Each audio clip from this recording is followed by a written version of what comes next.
Join me, Jonesy, for interviews, recaps and much more. So tune in, unwind and get your sporting fix.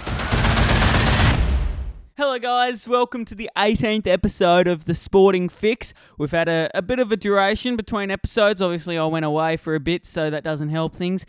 But we are back and hopefully we'll have a long stint of episodes in the future. I just want to touch base on the AFL and the gather-round that was associated with the AFL this week. It obviously hosted, all teams played 9 games, and I do love this gather-round idea that the AFL put together. Obviously they chose Adelaide, and it's a perfect venue because it's not too far away from every city, and it's just a perfect venue. The Adelaide Oval's probably, in my opinion, the best oval in the country. You've got the wineries around, you've got places to visit. It's a small city, so you can get around. So it's a perfect venue, and I hope they don't change it. Hopefully Adelaide keeps it because it is a perfect venue. You put it in Perth, it's too far away from everyone, and I don't know, I wouldn't say it's a better city than Adelaide. You put it in Queensland and New South Wales, and it's all rugby, and obviously Melbourne already hosts a lot of games in the general round. So I think South Australia and Adelaide was the perfect place to begin gather round, and for the second year in a row, I think it was just an absolute success again. It did commence when the Crows versed the Demons, and the Crows didn't get up. They did last year against Carlton quite comfortably, but this year was a bit different against the Demons. They did lose 63-78, but it was just hard to watch this game. I don't go for the Crows, but I did feel like it was a hard thing to watch. Their inaccuracy, their turnovers, their lack of control, it just wasn't there. And, you know, they did work well to get them, to give their forwards a chance, but the forwards didn't make them the most of their opportunity. Inaccuracy, 8 goals, 15. And it's not a thing that you see. It's not just a once in a blue moon, okay? The Crows are missing goals every week. 8 goals, 15 is not acceptable in the highest level of football. On a consistent basis makes it even worse. You've got to be accurate. And the Demons weren't accurate, but they gave their forwards more chances, which obviously helped them get the 4 points.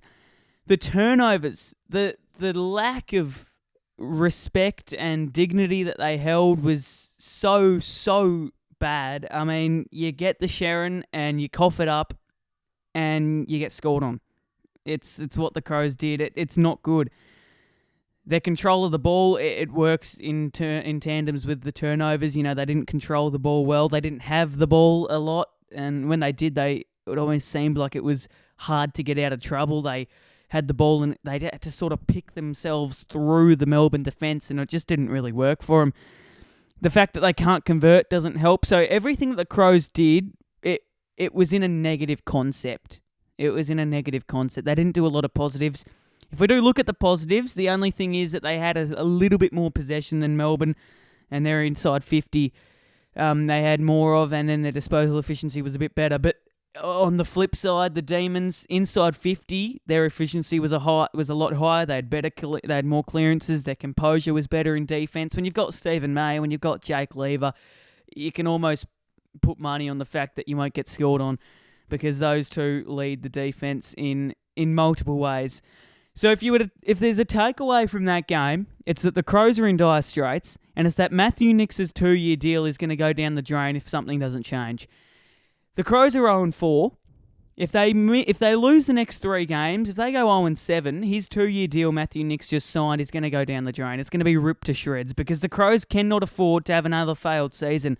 They had so many opportunities. They had first-round picks of plenty. They had the chance to choose Butters. They chose Chase Jones. They had just chance to choose so many players, which they didn't. And then now they're starting to reap the rewards. They chose Dan Curtin. He hasn't played a game. Obviously, we know why. But when he does come back into the defence, it will help the Crows. Obviously, having a bloke of his calibre will help. I just think that the Crows are in a bit of a pickle. In fact, a big pickle. A lot of the first round draft picks that they've had in the past decade have left, a couple of them. So I do think that they're not just Matthew Nicks, but he's a big part of it. Him and the coaching staff that are involved with the draft, involved, I guess, with everything. They need to get their heads together, and it's what they've been trying to do. Obviously, they don't try and lose games, but they've seriously got to rewind and just think of what is going to work, what isn't going to work, because at the moment they've not won a game in 2024 after having a season last year where they should have won the last game and put themselves in the finals, which they didn't. So it is a failed start, a big failed start, and they are not going to do anything good this season if they don't win games, which is obviously just anybody would know that.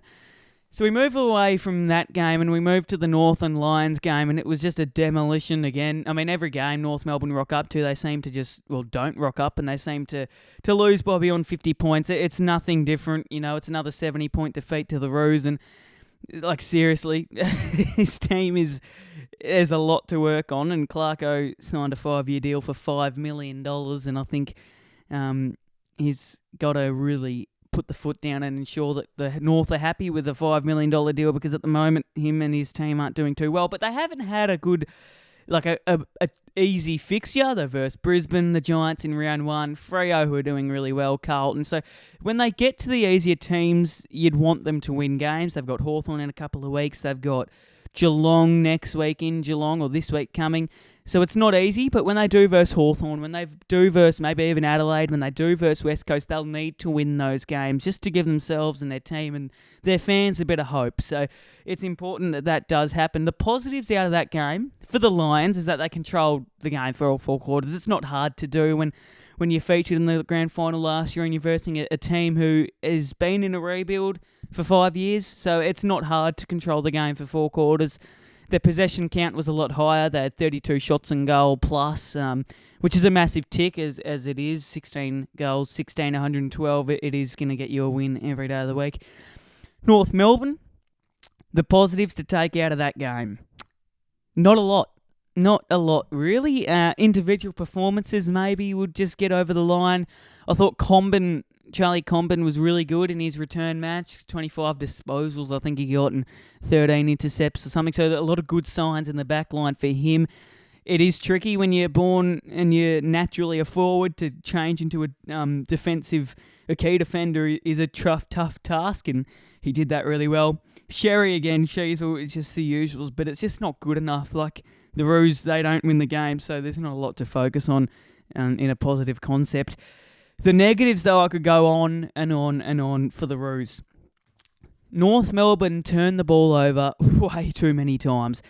The way they hold the Sherrin, the way they use the Sherrin is just appalling. I mean, their defence is on life support, so if you go through the centre of the ground, like North Melbourne do with their North ball way, they turn the ball over, and you can almost, if I was the scorer behind the score sheet, I'd put a point or a goal before they even scored Brisbane, because North Melbourne turn the ball over in the middle, you can guarantee they're going to get scored on, because when you got the likes, a youngster in pink, you got Comben, who is good, but he's not good enough at the moment.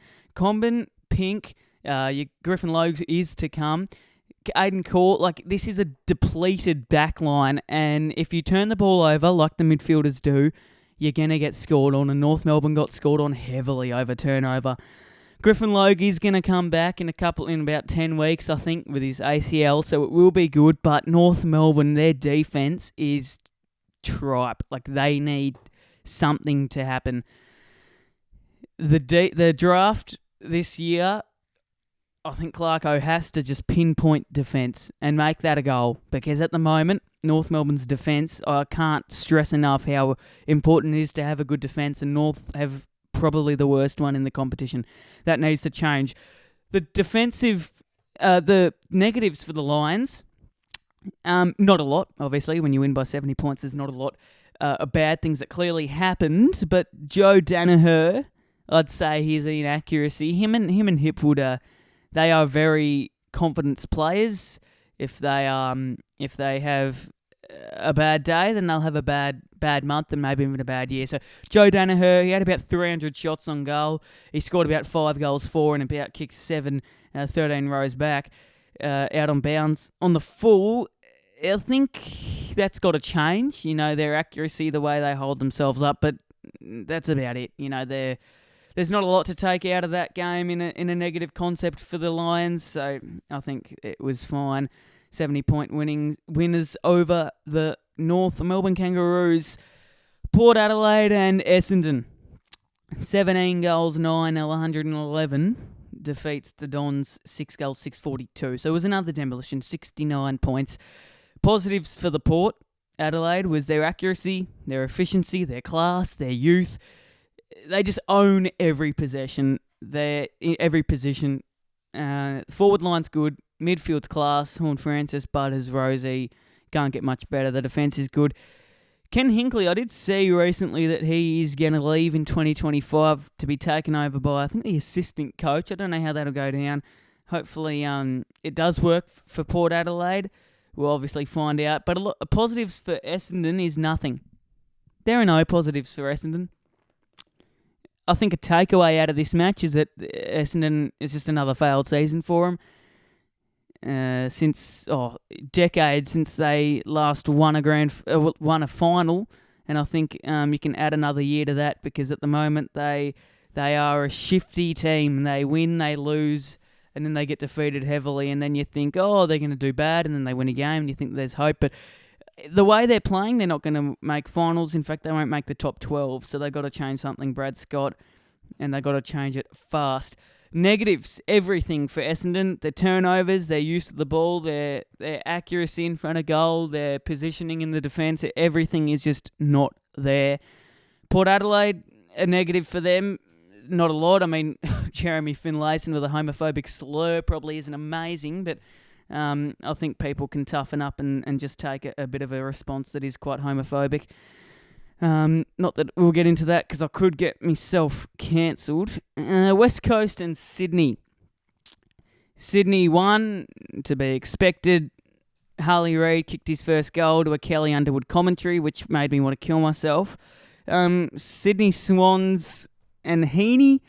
Heaney is yet again just starring 20-plus disposals, kicking goals. It's what he's done for the whole season. It's what he's continuing to do, and it's probably what he will do in the future. And if he does that, just give him the Brownlow medal already. He's playing better than anyone else in the competition. Fremantle and Carlton, give me a break. This controversy has been discussed for the past, whenever they played. I think it was Saturday. They played, and it was honestly like the umpires, they've been worse and worse. I mean, you talk about the Adelaide robbery last year.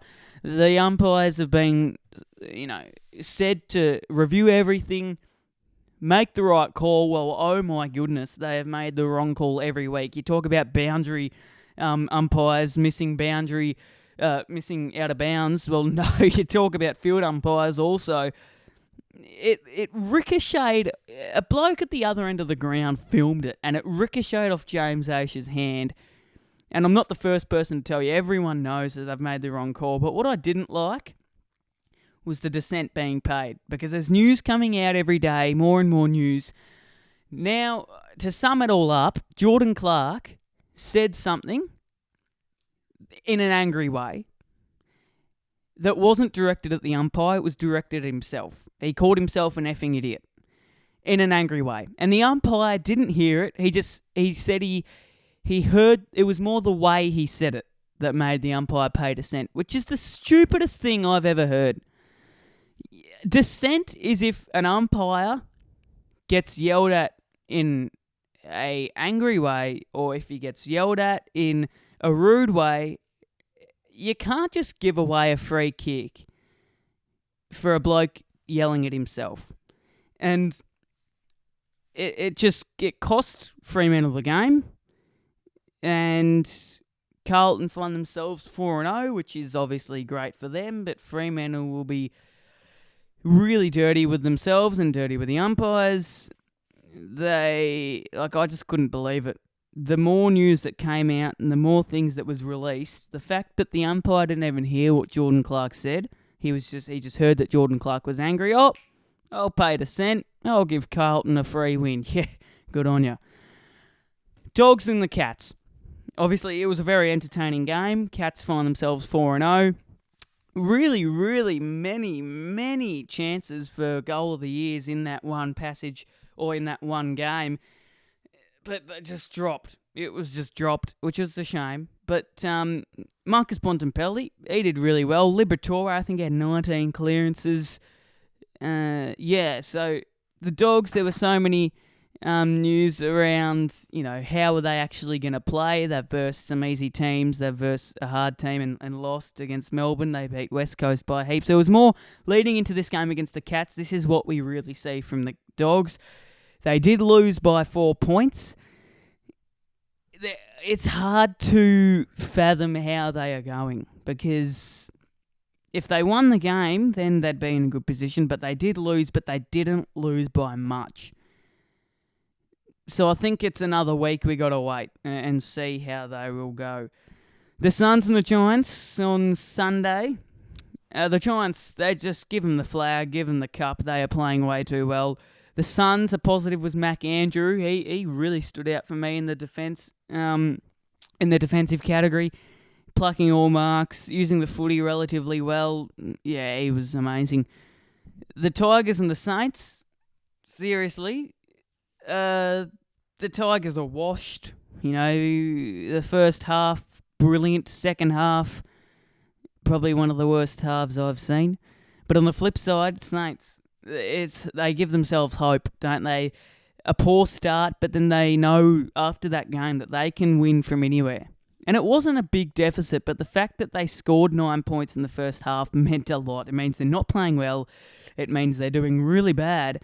But for them to turn it around and end up scoring 67, winning by, I think it was about, 7 points, I think it was in the end. It is positive. It is really good. Gives them hope. And Ross Lyon will be happy with that, obviously. So the Pies and the Hawks to end the gather round. Pies are just, I don't know how to describe them really. They played terribly. They did play terribly. But especially in that last quarter where they did come back, the Hawks.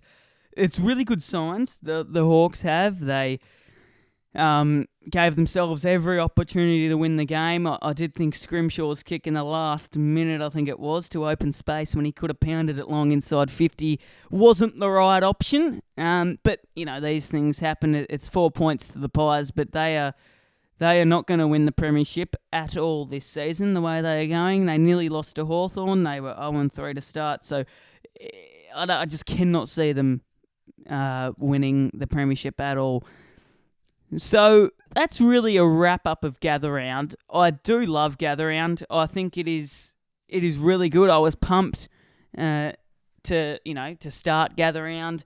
I think Mount Barker's brilliant. I think Norwood's a good oval, but their boundaries are genuinely a straight line, so you see a lot of out of bounds on the full. Adelaide Oval's just a spectacular stadium. I think they're going to introduce Barossa Valley in 2025, which as another oval, which will be really good. Just expands their location area to explore the city and the state a bit more, which is really good for South Australia and I guess football world in general.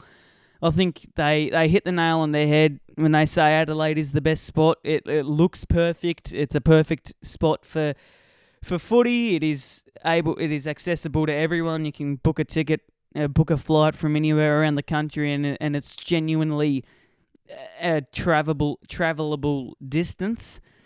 And I don't think they should change it. I think it has to stay in Adelaide. You go to Perth, as I said earlier in the episode. You go to Perth, and it's too far. It's probably not a great location. Melbourne already holds about 6 games a week as itself. Sydney and Queensland are too rugby focused, so I think Adelaide is the perfect venue, and hopefully it stays that way. So, yeah, thank you for listening to this 18th episode of the Sporting Fix. Stay tuned for the next episode. It will be an interview, a couple of changes to it too. You'll have to find out what that is. I am Jonesy. This is the Sporting Fix. Have a good night.